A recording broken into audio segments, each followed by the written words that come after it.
And don't ever let anybody tell you that it's too late. As long as your memory works, I don't care if you didn't extract meaning from your experiences while they happened. What are you going to do? Quit? Say it's too late? If you can remember your experiences, you can sit by yourself on a couch in the woods without any input from anybody and think it through. What has your life been showing you? Pattern recognition is the most important tool. It is the spirit that guides that ability.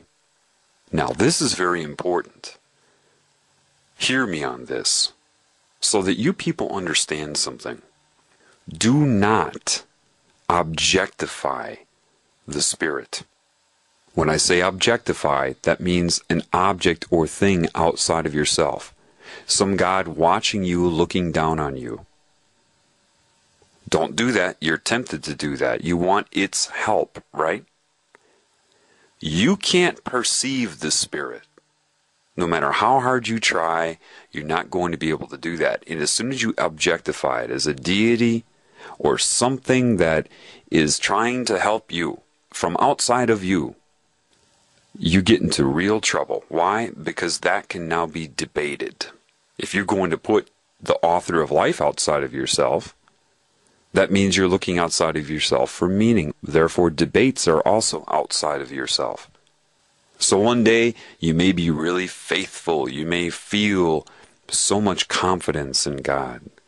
And then this reality and that which controls it coordinates things so that you run into debates and information and videos or your own thoughts that negate the objectivity of this God.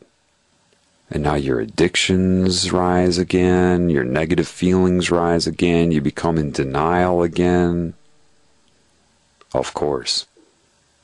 Why are you looking for a source? What should your faith be in then? What is your choice? Well, you can either choose observable lies. You observe lies every day in your world. You can choose to adhere to those and be allegiant to lies because you can observe them.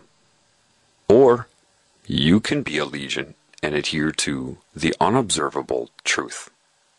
The truth is not in debate, and it certainly is not of the mind. You feel the truth. Meaning, say the hunting of deer does something horrible to your heart when you think about it, that humans have actually gotten to the point where they'll take weapons and kill an innocent vegetarian animal and call it a sport. And just because the entire world reinforces that, if you submit to that norm, then what are you doing other than killing your soul? Just because your reality doesn't confirm what you feel is correct inside doesn't mean that you should adhere to the observable lies or your reality or the norm. It's got to come from somewhere, right? Your feeling. I don't care if your reality confirms it. Do you hear what I'm saying to you? I wouldn't say this lightly or without certainty. I have had a path. You've got to trust that my knowledge has come from that path. Whether you know what that path is or not, you must hear me now. If you feel what is correct inside, it's got to come from somewhere, but you don't need to trace the source.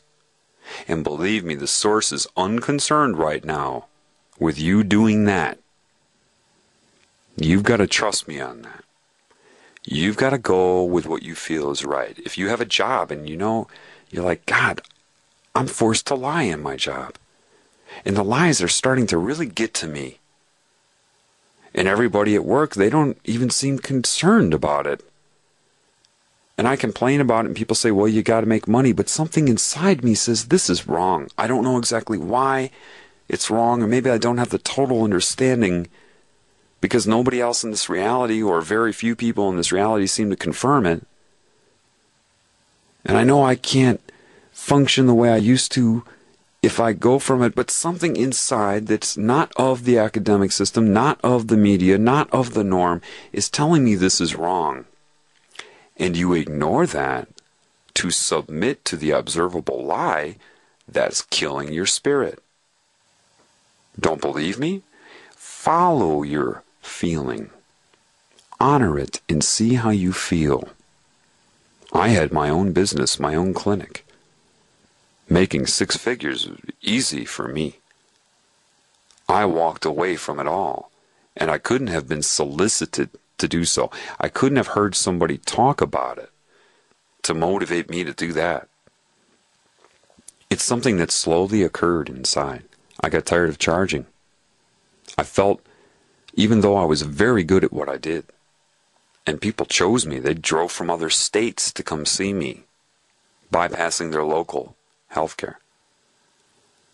I realized I'm not solving their problem. It may appear that way, but all I'm doing is moving it. I'm moving it to a financial problem. They shouldn't have to pay for this. They shouldn't have to pay for my time. So I decided to lower prices. Extremely lower them. And I got heat from the state board, because they didn't want all the other crooks to have to lower their prices too. It got to the point where I didn't even care if I could afford to pay rent at my office. I'd just go to their home if I had to, because I felt alive. This came from within me, not some video that I saw one day.